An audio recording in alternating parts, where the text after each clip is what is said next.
Hi, I'm Ben Orford and we're in the knife making workshop today, and I just wanted to talk to you about some of the handle hardware that we use on our knives when we actually construct our full tang knives, our woodcraft knives, our bushcraft knives.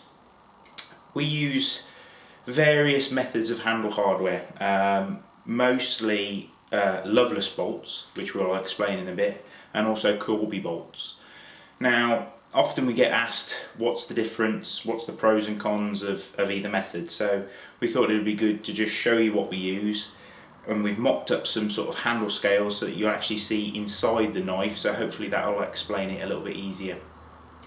So first of all, we just wanted to talk you through, so this is one of our Woodlander blades, and I've got these pretty horrific looking scales on there, but what I've done is I've cut through so that you can actually see what's going on within the actual knife itself. So what this one has got on there is Loveless bolts. Now Loveless bolts are effectively a sort of sleeve nut, so a round tubular nut that's threaded internally. So this one is actually 4mm in diameter with a 5/16 outer diameter to the actual nut itself. These come with a simple slotted screw, so that obviously you can screw it tight with a screwdriver or a cordless drill, and they work really well. Now the reason why I really like the Loveless bolts is that effectively when you attach them, when you screw both sides of the scales together, it actually mechanically squeezes each scale onto the tang of the knife. Effectively, you could just construct the knife dry using these method of hardware and it wouldn't fall to pieces. Effectively, it can't come apart, and that's what's really nice about it. We also use it in conjunction with epoxy glue, and that will create a waterproof seal. So here's our little cutaway. You can see that we've drilled a 4mm hole all the way through, which coincides with the hole in our tang as well. And then we've counterbored the actual handle scales. I don't know whether you can see that on the film, but we've got a little shelf, effectively a little lip, and that allows the bottom of the nut, the sleeve nut, to actually hit the bottom of the handle without going all the way through the handle, otherwise there'd be nothing to push on. And then we effectively slide another sleeve nut in from the other side, and then when you tighten this, and we'll do it quickly with a screwdriver so you can see it,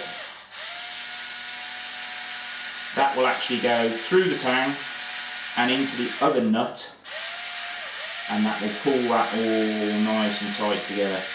Obviously these are quite long, these bolts, but you can just trim those shorter. So effectively that's tightened that up there and squeezed up any gap that you might have with the tang and the actual handle scales. It does rely on having a counter bore that will coincide with your drill. So I actually make mine out of just a normal twist bit drill and grind it down so it's got a little guide that will follow that 4mm hole, and that works well. So obviously these are 5/16. You can use an 8mm drill, that's close enough, and that works really well. Like obviously you can see through on this one. This is what it looks like when it's sort of inside the handle scale. Once it's all dried up, you can cut these off and then grind them to shape. So effectively you'll end up with something that looks like this.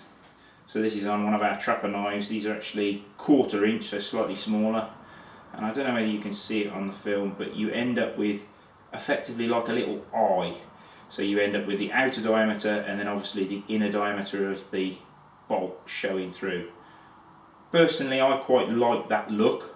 It adds a little bit of character to it. It saves it just being one flat finish, but it's not everybody's cup of tea.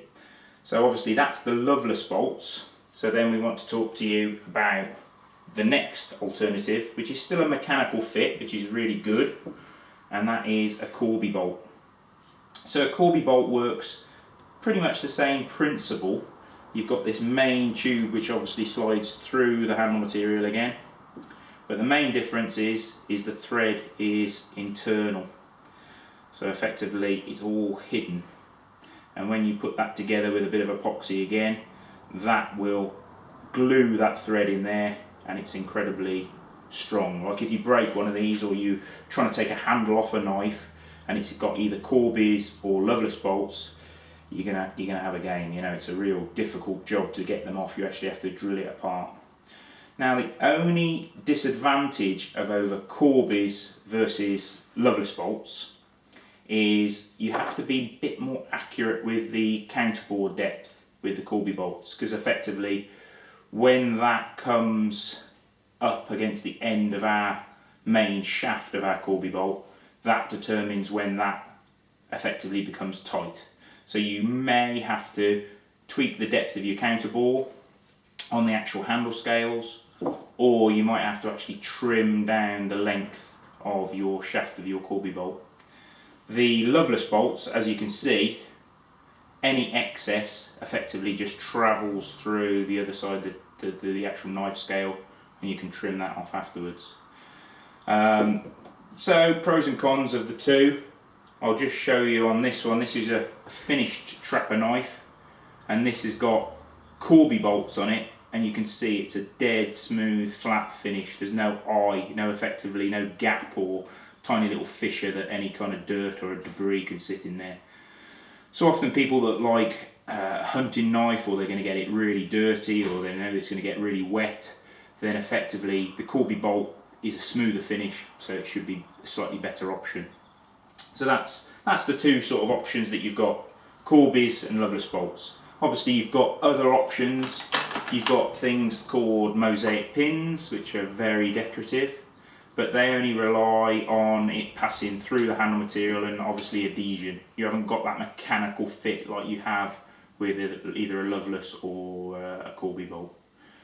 So anyway, that's a little bit on about the handle hardware that we use. I just thought it'd help explain why we use them, how to fit them, and other options like that. So hopefully any of you knife makers out there, that'll give you a bit more extra information.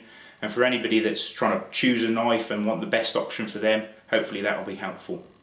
Anyway, if you've got any questions, you can drop us an email. Our email address is on our website, and there's also other videos that might help you in making knives or learning how to pick the perfect knife for you. Thanks a lot.